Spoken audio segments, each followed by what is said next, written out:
Hi, my name is Ashlyn Christensen, and today I'm going to talk about the determination of sex, genes versus hormones.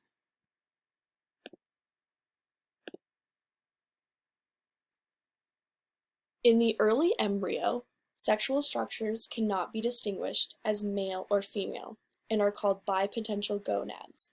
These bipotential gonads have an outer cortex and inner medulla that turn into either female or male genitalia and gonads as the embryo develops. After the 7th week of pregnancy, the bipotential gonads begin to differentiate with signals from both genes and hormones. In the bipotential gonad, the Mullerian duct turns into the fallopian tubes, uterus, and upper vagina. The Wolffian duct will form the epididymis, vas deferens, and seminal vesicles with the right signals from male hormones and genes. This can be shown in this picture in the top left. In the middle is the bipotential stage. On the left is the female differentiation of the Mullerian duct into the vagina and the fallopian tubes. And on the right is the male differentiation of the Wolffian duct.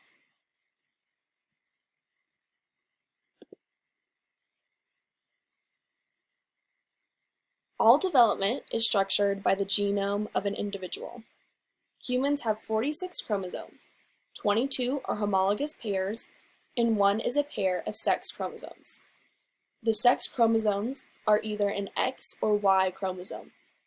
All individuals need at least one X chromosome because it has important genes for the development that the Y chromosome does not have.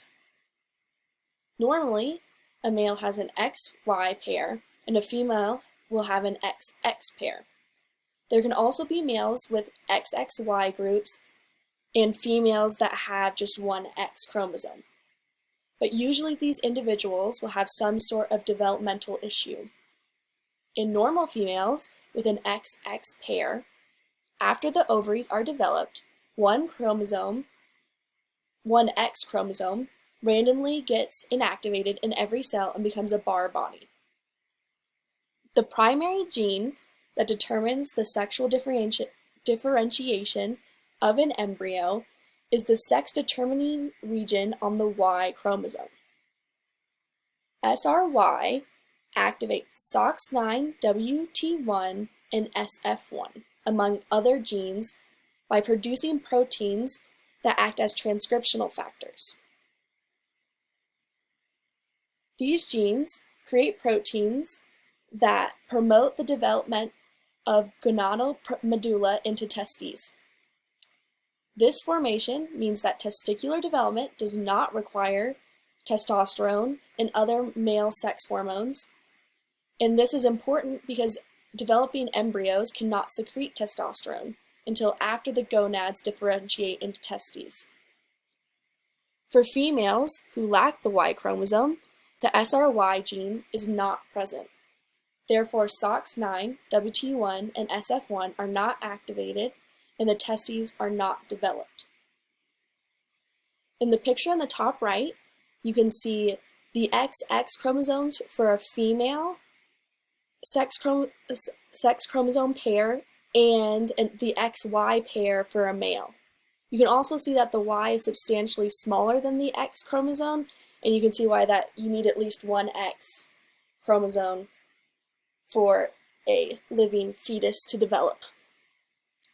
And in the bottom right, you can see the SRY coding region of the Y chromosome. Okay. Once the testes have developed, they have cells in them that produce hormones.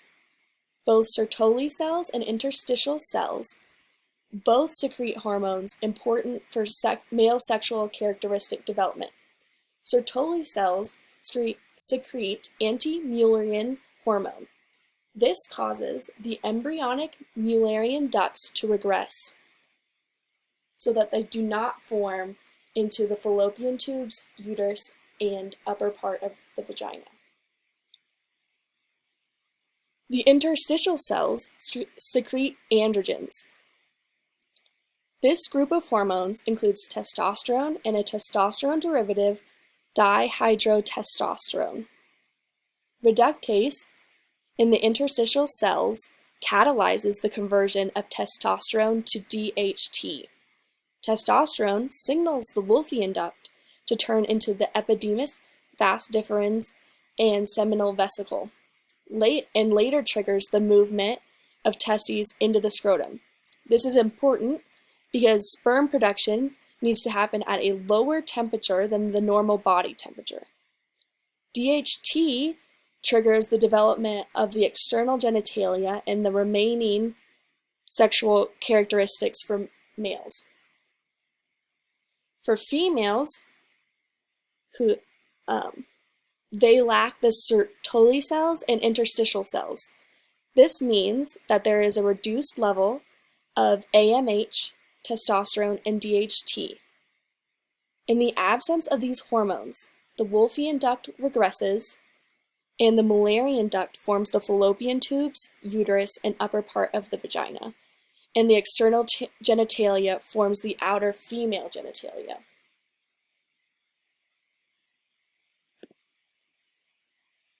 The overall timeline of the development of male sexual organs starts with the genetic control because the development of the testes allows for the development of the important hormones for this process. At the 7th week of embryo development, the SRY gene is activated and in turn activates various genes that form the testes. In the testes, the Sertoli cells release AMH, which regresses the Mullerian duct, and the interstitial cells release testosterone and DHT that form the rest of the internal and external genitalia. As discussed previously, for females, the absence of these genes and hormones are the primary determining factor for female development. As research continues, though, scientists are finding that female development is more complex than previously thought. There have been findings of multiple genes that are needed for functioning ovaries. Here is an overview slide of the reproductive structure development for both males and females. On the left is the development of internal organs, and on the right is the development of external genitalia.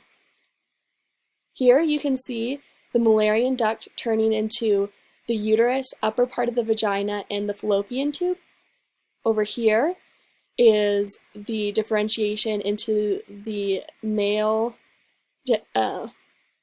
internal genitalia from the Wolffian duct. On the right over here is the differentiation into the female external genitalia, and on the far right over here is the male differentiation of the external genitalia. And here are my references.